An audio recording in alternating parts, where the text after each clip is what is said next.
that was a remarkable moment that our world got to witness, and to see how confident these women were wearing this on the runway in their own skin, letting it, they were loud and proud. And that was, for me, just on a personal note, was such a highlight of my life, truly, that I got to witness that. So Mindy Scheier, welcome to the podcast show. Just for listeners who are not as familiar with your background, I'm just going to read a little bit of your bio, okay? You got it. Thank you. Of course. So before starting the Runway of Dreams Foundation in 2014, Mindy spent 20 years working in fashion as a designer for the INC collection and as a stylist for Saks Fifth Avenue. Mindy was inspired to start Runway of Dreams after her son Oliver, who has muscular dystrophy, dreamed of wearing jeans like everyone else. In 2016, Mindy partnered with Tommy Hilfiger to make fashion history, creating the first mainstream adaptive clothing line in the market. Runway of Dreams was founded on the basis that clothing is a basic human need. In 2022, the Runway of Dreams fashion show was recognized as one of the top 7 NYFW shows by Forbes, highlighting the latest designs from the adaptive category, featuring brands such as Kohl's, Target, JCPenney, Zappos.com, and Tommy Hilfiger. Due to the overwhelming amount of requests Mindy received at Runway of Dreams from a multitude of brands and industries for connections to people with disabilities, in 2019, Mindy created GAMUT Management. GAMUT is a trailblazing consulting and talent management company that represents people with disabilities across the fashion, lifestyle, and entertainment industries. Very impressive work, Mindy, as you know, and very much appreciated as well. So as a first kickoff question, I know Oliver, your middle son, was the inspiration for Runway of Dreams. Over the years, have you encountered any hurdles in terms of adapting fashion for him, you know, with his changing fashion taste from middle school to high school and now beyond? First of all, thank you so much for having me on the show. I'm so grateful. It's a great question. Oliver has literally transformed as he's now 19 years old. So his fashion style has changed tremendously from when I started, when he was 8.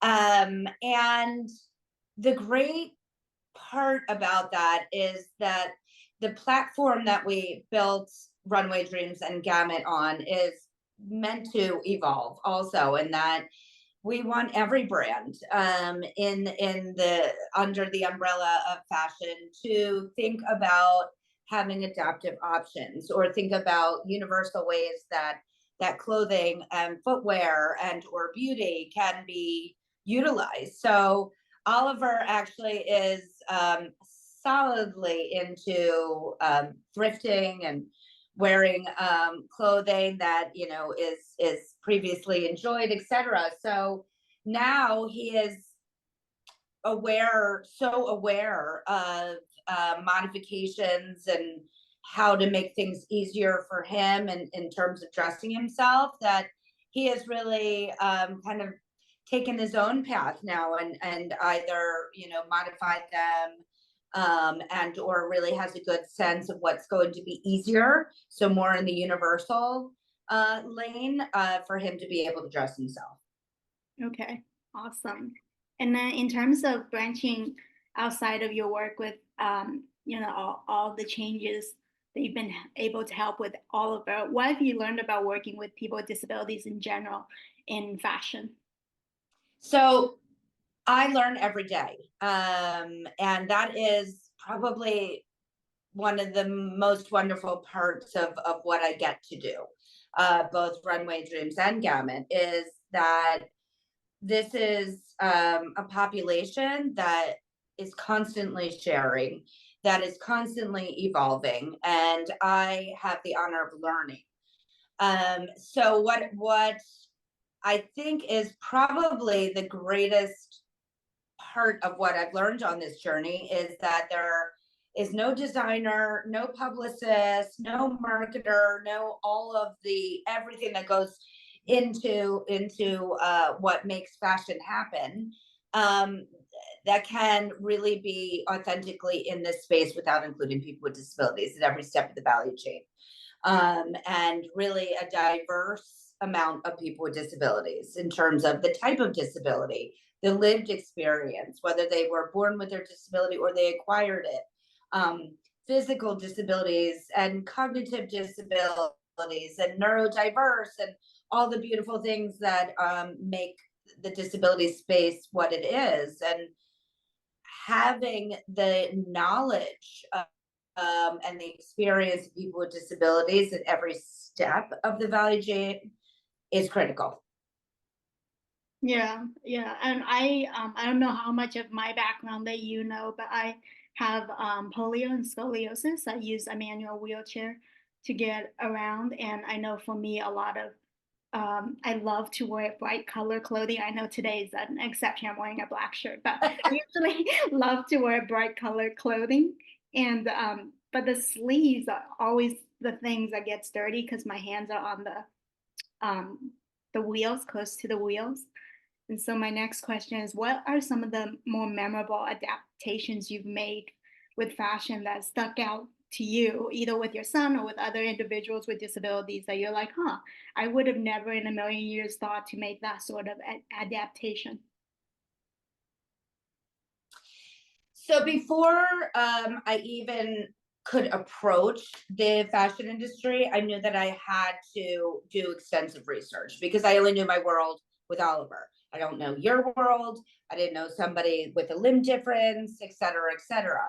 So back in 2013, I did a year's worth of research. I went to schools, I went to facilities, I hosted focus groups, I did surveys of as many different types of disabilities as I possibly can.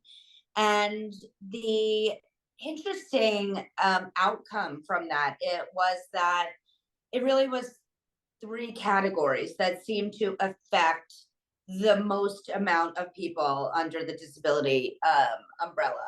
That was number one, closures. So buttons, snaps, zippers, hook and eyes were a challenge both for physical and cognitive disabilities.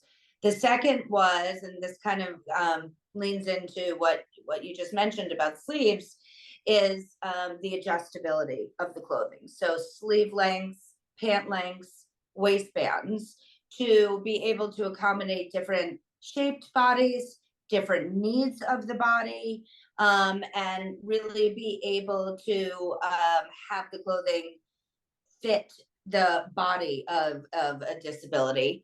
And the third was alternate ways to get the clothing on and off the body. I think this one was the more of an aha moment for me as a designer, as you know, a t-shirt just goes over your head and arms go through armholes. That's how you get a t-shirt on the body. But if you have low tone, if you are hyper tone and it's hard for you to bend your arms or legs, etc., and or if you are missing limbs, etc., that way to get the product on the body is really difficult.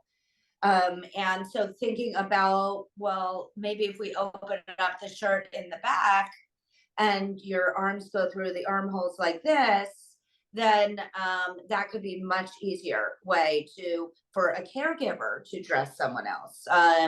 For someone that, you know, has different needs, that's an alternative way to get the product on the body, and really thinking about those. So leaning into those three categories and thinking about different ways that we can create a product or close a product or put a product on our body was kind of the mindset shift that I really thought about and went to the industry about in terms of adaptive products. Mm-hmm. Yeah. Yeah, I read that about you, how you did a whole year's research before jumping 100% in. And And that's very admirable. And in many ways, you're like really the perfect person to do something like Runway of Dreams, because you had such a strong background in fashion and you wanted to make a big name in the fashion industry. And you have in your own way, just not in the way that you thought you would in the beginning. Yeah. So you mentioned back in 2014, there were no mainstream brands in the adaptive space. So tell us a little bit about the progress over the last 10 years. In kind of fashion years, the fact that we went from our launch with Tommy Hilfiger in 2016 being the first mainstream brand in the adaptive space to now 2024, where I can name at least 13 or 14 mainstream brands ranging from Target, Kohl's, JCPenney, Zappos, Victoria's Secret, Steve Madden, Stride Right, Neiman Marcus now has adaptive tailoring in their stores, is an extraordinary shift in a relatively short amount of time. And I believe that the number of brands and industries that will be getting into this space is going to increase year after year. Yeah, that's amazing. And with the internet and social media, it's much easier than ever before to make things big, quick. Do you think it'll stick? Do you think it's sticky for the long term? Mm-hmm. Yeah. Yes, absolutely. And one of the kind of markers of that I feel really comfortable saying that this is sticking is that of the brands that I just mentioned, they are all using the word adaptive. Mm-hmm. So in essence, we're creating a new category, no different than plus size, petite, maternity, all of the different types of categories in the industry. This will be just a new category for adapting to different types of bodies and abilities. That's awesome. So the next question is, what are some of the biggest challenges in mainstreaming adaptive fashion that you've encountered so far? I would say one of the biggest challenges that has definitely gotten better, but certainly in the beginning, was the lack of education around the population of people with disabilities. Even when I first started talking to contacts in the industry about this idea of adaptive clothing, etc., I was kind of fed back, well, people with disabilities are such a niche population, pretty small. They don't have a lot of spending power, and probably clothing or products, beauty, all these things are not where they're going to spend their money. All of which are so false. And that was really also a part of my research, that I needed to prove that, how incorrect those thoughts were. So the fact that there's over 1 billion people on our planet that identify with having a disability, and I really emphasize that word because the reality is that that number is probably much bigger for those that don't identify with having a disability, but have a disability. Largest minority in the world, the only minority that every single one of us could be a part of at any point of our journey. And the fact that there's an estimated $13 trillion between what caregivers' spending power is, loved ones, and people with disabilities.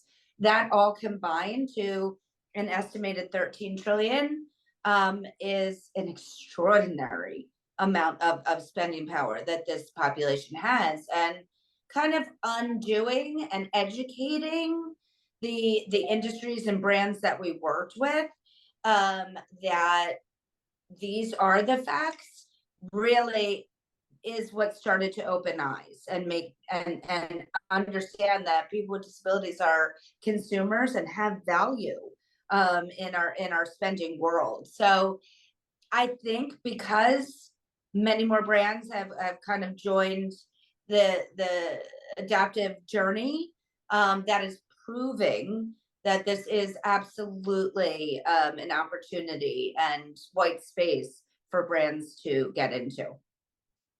Yeah, no, that I think that's definitely a very strong case to make, and and true as well. I also want to point out, however, as you know very well, that in the US, the most developed country in the world, 70% of people with disabilities are unemployed. So there is that Correct. financial factor there. So how do you grapple with that? But at the same time, everything you just said is true. My grappling, I would say, was one of the reasons that I started GAMUT Management, because we are really focusing, and certainly with our clients that we're working with, ranging from Victoria's Secret to Kohl's to Target, is that we are, anytime that we are working with a brand that we bring in people with disabilities to, at the different points of the value chain, they are paid, they are valued. We are really working to get more people with disabilities hired in the fashion and beauty space. And that is, to your point, something that we have to work on, because it's a cycle that if we are not getting people employed, then how are we helping with all of the other factors that we are trying to focus on, which is, what they're wearing into their workspaces or interviews or all these things, and then how are they affording it if they don't have a job, and all these things. So we're really trying to address this on both ends of the value and the importance of including people with disabilities in the workspace, as well, and the value that they bring with their lived experience. Yeah, no, I get what you're saying. There is that very much tangible basic needs issue, but at the same time, you gotta be able to lift the group forward as well. And I feel like fashion is one of those things that's pulling the whole group forward into the future. So getting back to what you were just saying about GAMUT Management and the overwhelming requests that you've gotten from Runway of Dreams, what are some lasting results, and in terms of like, from your perspective, how has it changed how others view people with disabilities and feel about people with disabilities, more importantly?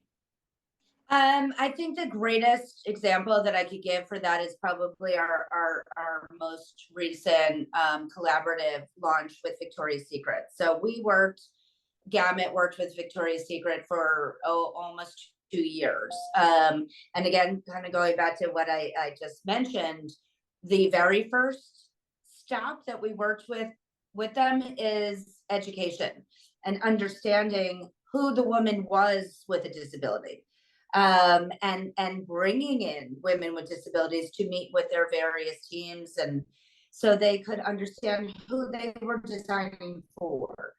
And that, even internally to the teams at Victoria's Secret, was so eye-opening. And they had such a wonderful experience with, the bottom line is they were just women, or those that identified as women. And that they were, had the same wants and needs and desires as other women.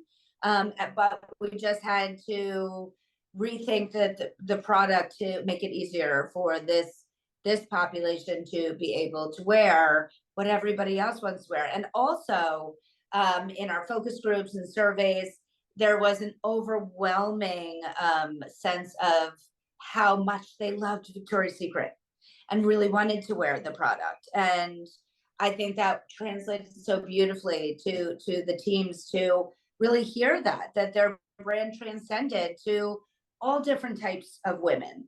So I think internally, women with disabilities were really understood as consumers.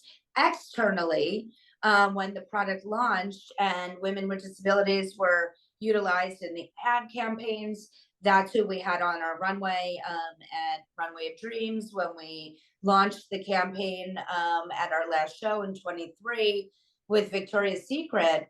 That was very public, and we had women with all different types of disabilities wearing bras, adapted bras and panties on the runway, owning it, showing how proud they were. And that was a remarkable moment that our world got to witness, and to see how confident these women were wearing this on the runway in their own skin, letting it, they were loud and proud. And that was, for me, just on a personal note, was such a highlight in my life, truly, that I got to witness that, that I played a small part in that, in their journeys, and to really show the world, who women with disabilities are. So it was an amazing journey of kind of rebranding, for lack of a better word, to the world and to our public, that women with disabilities, man, they rocked that runway. Yeah, and I think I saw parts of it online recorded. I don't know if it was from that 2023 events, but it was very empowering to see, even just to watch online on my computer.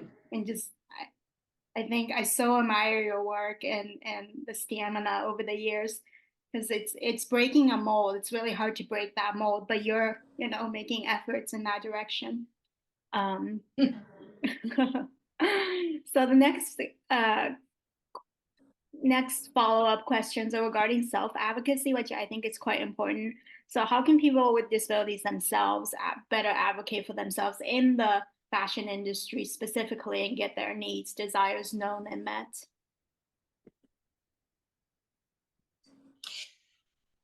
I think a couple of ways.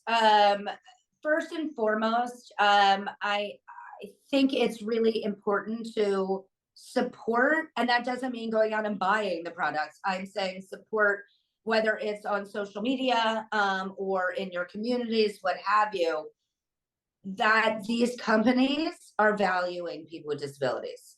So, if you see something that Target, did an ad campaign and it's for people, with people with disabilities in the campaign, or you were, online and you saw the adaptive collection that they just launched or something like that, share about it. Honor that these major companies are putting resource, money, time into valuing that people with disabilities deserve to have the same products as everyone else. Because if we are not doing that collectively as a population, I say we, meaning myself as a caregiver, as the mother of a child with a disability, then we are not encouraging indirectly, but not encouraging other brands to get into the space. We have to be supporting and acknowledging how great, how exciting it is that brands are finally waking up to the power of people with disabilities. So I think that's one way.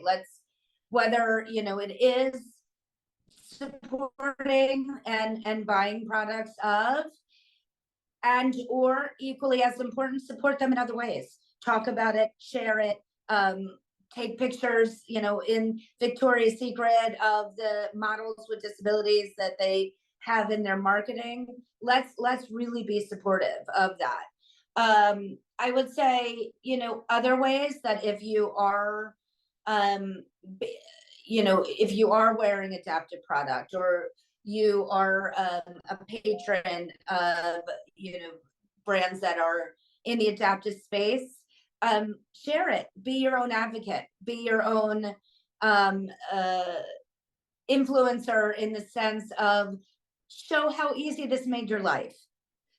Wear the shirt that has, this is, one of the first shirts that we did with Tommy Hilfiger that has the magnetic clothing. Show that online. Be open to helping people without disabilities understand how amazing this is, that magnets or Velcro in a product changed your life. It made it easier for you. It's really also educating those that don't have a disability about the amazement of and the technology and the value that people with disabilities are actually bringing to this world. Another example are products that were created for people with disabilities: texting, electric toothbrushes, wheels on suitcases. They were all created to make it easier for people with disabilities.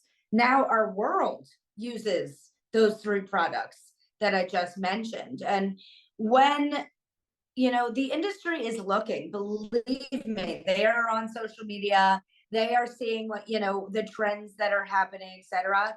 If they are seeing and learning and growing from the population of people with disabilities, sharing about these amazing things that have really helped their life, they're going to clue into that. So be vocal, be open, and let's be collaborative on this. Yes, that's very powerful. I think just right now, more than in previous times, it's so easy to be visible, to share, to connect at a very personal level. And with adaptive fashion, fashion in general is a very what's the word I'm missing here? Visible, Personal, physical, personal, visible, visual. That's the word I was yes, looking for.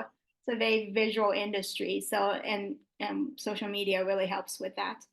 So absolutely. So in terms of as a way of closing, what is your ultimate dream for the adaptive fashion industry?